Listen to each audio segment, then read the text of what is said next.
की खिदमत करनी है। बिस्मिल्लाहिर्रहमानिर्रहीम। अस्सलाम वालेकुम। पाकिस्तान जिंदाबाद। लीला जाबाज में आप सबको खुशामदीद। अल्हम्दुलिल्लाह आज हेल्प ट्रस्ट रजिस्टर के ज़ेर एहतमाम रमज़ान शरीफ के राशन की दूसरी तकसीम की गई है, जिसमें तहसील भर के 100 मुस्तहिक घरानों को हमने राशन दिया है। हमारे पास तहसील भर से एक तवील लिस्ट मौजूद है मुस्तहिक घरानों की, जिसमें से कुछ ने मेरे से खुद रब्ता किया, कुछ को मैंने तलाश किया खुद, और कुछ तहसील भर के मुख्तलिफ दोस्तों ने मुझे घराने बताए।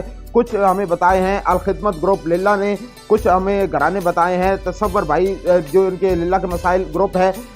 ये जितने भी घराने, हमारी कोशिश ये है कि हर एक को राशन मिले, लेकिन पहली कैटेगरी में हम उनको दे रहे हैं जिनका घर का मुकम्मल निज़ाम सदक़ात व खैरात से चल रहा है। और आज के मुकम्मल रमज़ान पैकेज की तकसीम क्या अतिया दिया है चौधरी ज़कौला करमाल साहब ने, जो USA में मौजूद हैं। अल्लाह ताला उनका दिया कबूल फरमाए। और उसके अलावा हमने 15 जो इंतहाई मुस्तहिक घराने थे उनको हमने साथ नगदी भी दी है, नगद रकम दी है 5000 रुपये। और उसका अतिया हमें जो दिया है फयाज साहब ने गरीज से, और कुछ हिस्सा मिलाया है एक खातून बैरून मुल्क से, और कुछ जो छोटी छोटी डोनेशन शामिल हुई हैं वो भी साथ हमने मिला दी हैं। अल्लाह ताला उनका दिया कबूल फरमाए, उनके घर में बरकतें रहमतें अता फरमाए, परेशानियाँ मुसीबतें बीमारियाँ तमाम ख़त्म अता फरमाए।